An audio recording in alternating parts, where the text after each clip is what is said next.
1.5 साल के अंतराल के बाद करतारपुर साहिब कॉरिडोर अब फिर से खुल गया है। साथियों, गुरु नानक जी ने कहा है, बीच दुनिया सेवी कमाइए त दरगिही बेसन पाइए। यानी संसार में सेवा का मार्ग अपनाने से ही जीवन सफल होता है। हमारी सरकार इसी सेवा भावना के साथ देशवासियों का जीवन आसान बनाने में जुटी है। न जाने कितनी पीढ़ियां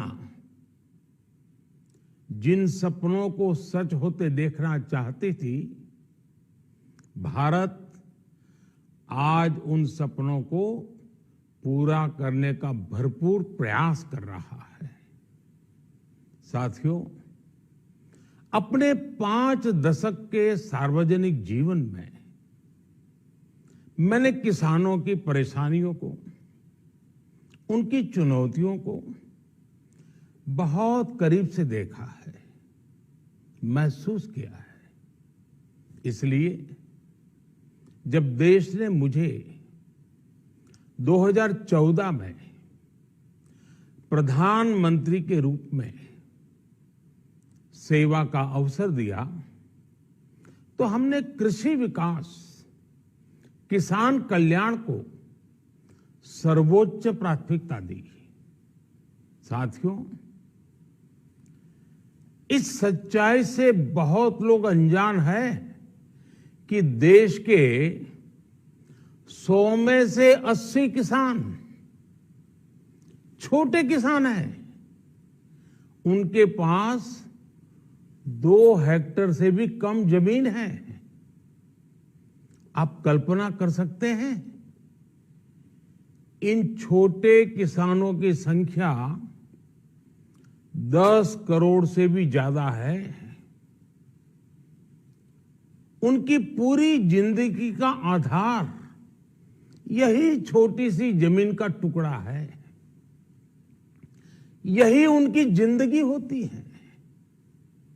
और इस छोटी सी जमीन के सहारे ही वो अपना और अपने परिवार का गुजारा करते हैं। पीढ़ी दर पीढ़ी परिवारों में होने वाला बंटवारा इस जमीन को और छोटा कर रहा है। इसलिए देश के छोटे किसानों की चुनौतियों को दूर करने के लिए हमने बीज, बीमा, बाजार और बचत, इन सभी पर चौतरफा काम किया। सरकार ने अच्छी क्वालिटी के बीज के साथ ही किसानों को neem coated urea, soil health card, micro irrigation जैसी सुविधाओं से भी जोड़ा। हमने 22 करोड़ सॉइल हेल्थ कार्ड किसानों को दिए और इस वैज्ञानिक अभियान के कारण एग्रीकल्चर प्रोडक्शन भी बढ़ा। साथियों, हमने फसल बीमा योजना को अधिक प्रभावी बनाया। उसके दायरे में ज्यादा किसानों को लाए। आपदा के समय ज्यादा से ज्यादा किसानों को आसानी से मुआवजा मिल सके, इसके लिए भी पुराने नियम बदले। इस वजह से बीते 4 साल में 1 लाख करोड़ रुपए से अधिक का मुआवजा हमारे किसान भाई बहनों को मिला है। हम छोटे किसानों और खेत में काम करने वाले श्रमिकों तक बीमा और पेंशन की सुविधाओं को भी ले आए। छोटे किसानों की जरूरतों को पूरा करने के लिए सीधे उनके बैंक खातों में 1,62,000 करोड़ रुपए ट्रांसफर किए, सीधे उनके खाते में। साथियों, किसानों को उनकी मेहनत के बदले उपज की सही कीमत मिले, इसके लिए भी अनेक कदम उठाए गए। देश ने अपने रूरल मार्केट इंफ्रास्ट्रक्चर को मजबूत किया। हमने एमएसपी तो बढ़ाई ही, साथ ही साथ रिकॉर्ड सरकारी खरीद केंद्र भी बनाए। हमारी सरकार द्वारा की गई उपज की खरीद ने पिछले कई दशकों के रिकॉर्ड तोड़ दिए हैं।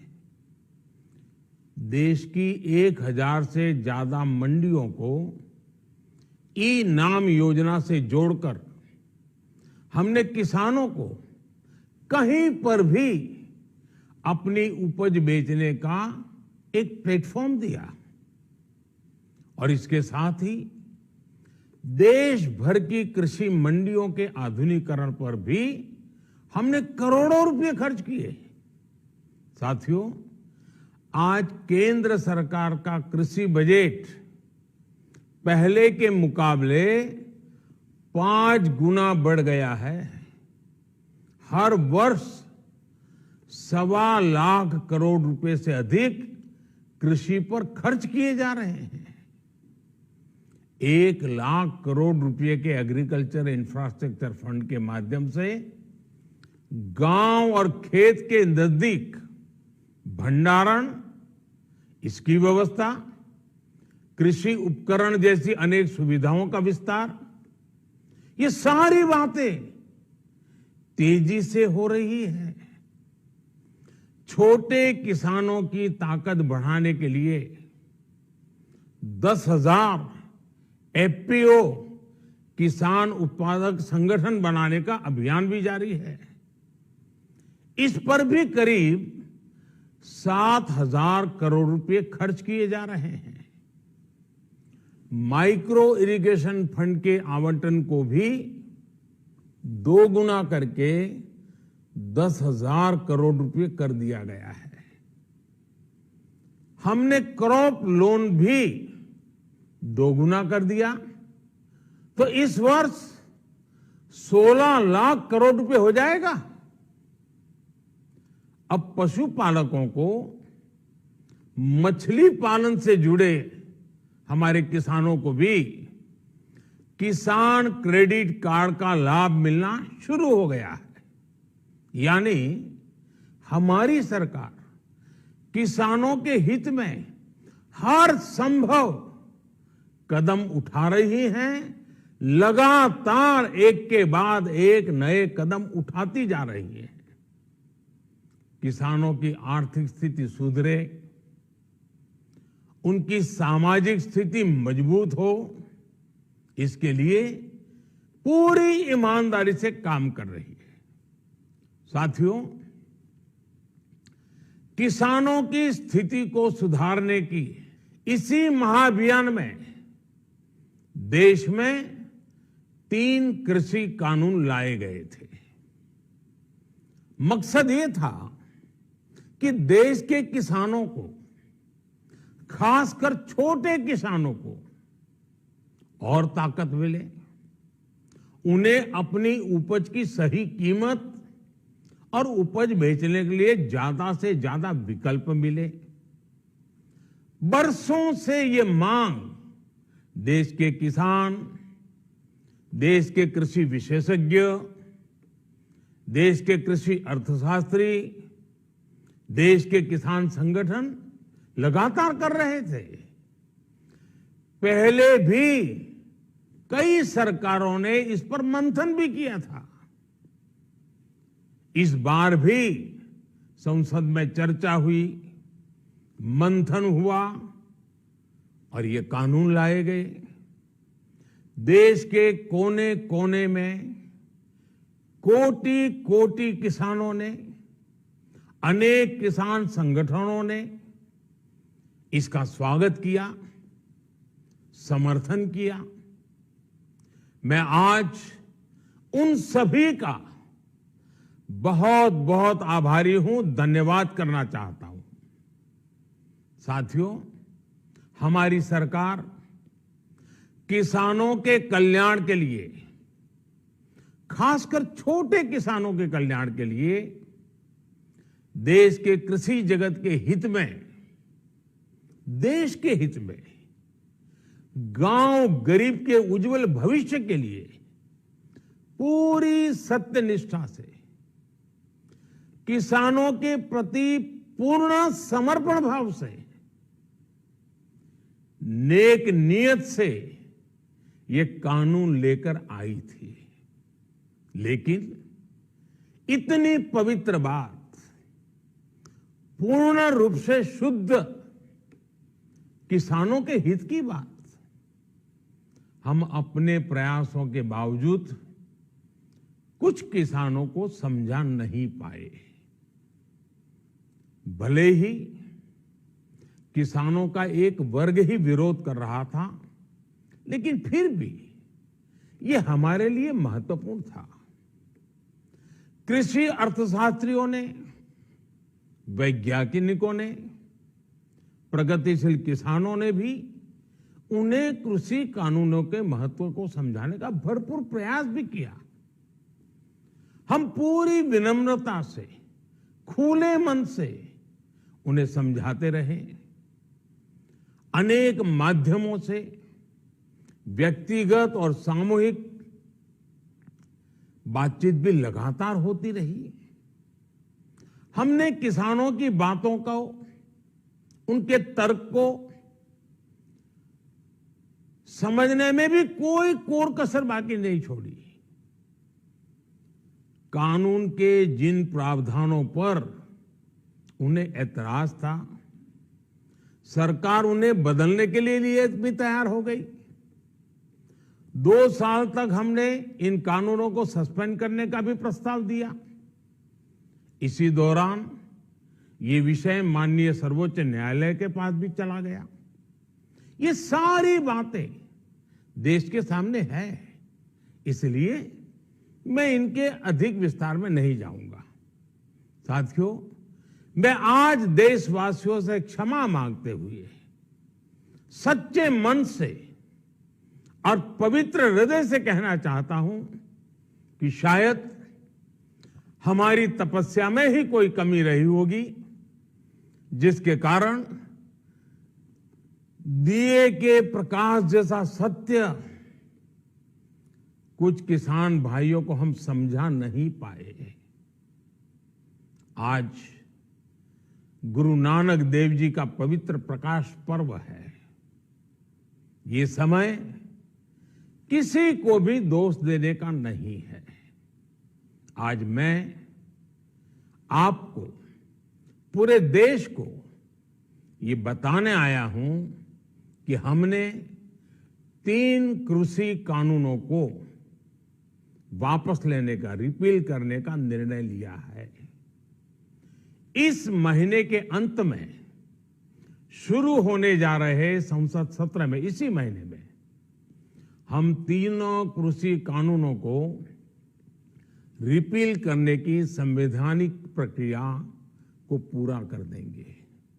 साथियों, मैं आज अपने सभी आंदोलनरत किसान साथियों से आग्रह कर रहा हूं, आज गुरु पर्व का पवित्र दिन है। अब आप अपने अपने घर लौटे, अपने खेत में लौटे, अपने परिवार के बीच लौटे। आइए एक नई शुरुआत करते हैं, नए सिरे से आगे बढ़ते हैं। साथियों, आज ही सरकार ने कृषि क्षेत्र से जुड़ा एक और अहम फैसला लिया है। जीरो बजट खेती यानी प्राकृतिक खेती को बढ़ावा देने के लिए, देश की बदलती आवश्यकताओं को ध्यान में रखकर क्रॉप पैटर्न को वैज्ञानिक तरीके से बदलने के लिए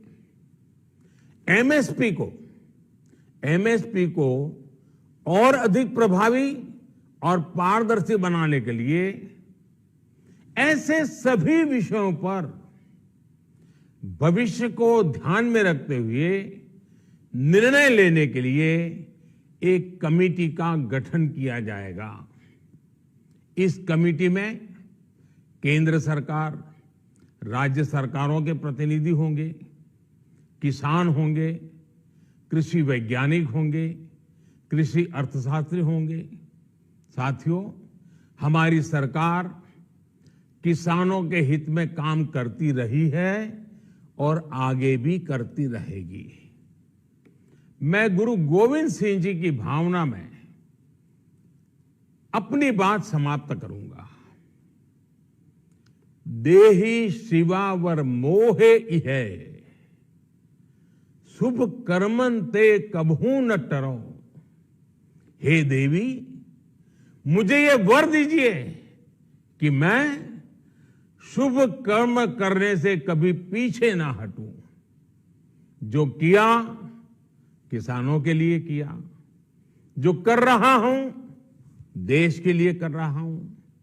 आप सभी के आशीर्वाद से मैंने मेहनत में पहले भी कोई कमी नहीं की थी। आज मैं आपको विश्वास दिलाता हूं कि अब और ज्यादा मेहनत करूंगा ताकि आपके सपने साकार हो सके, देश के सपने साकार हो सके। आपका बहुत बहुत धन्यवाद। नमस्कार।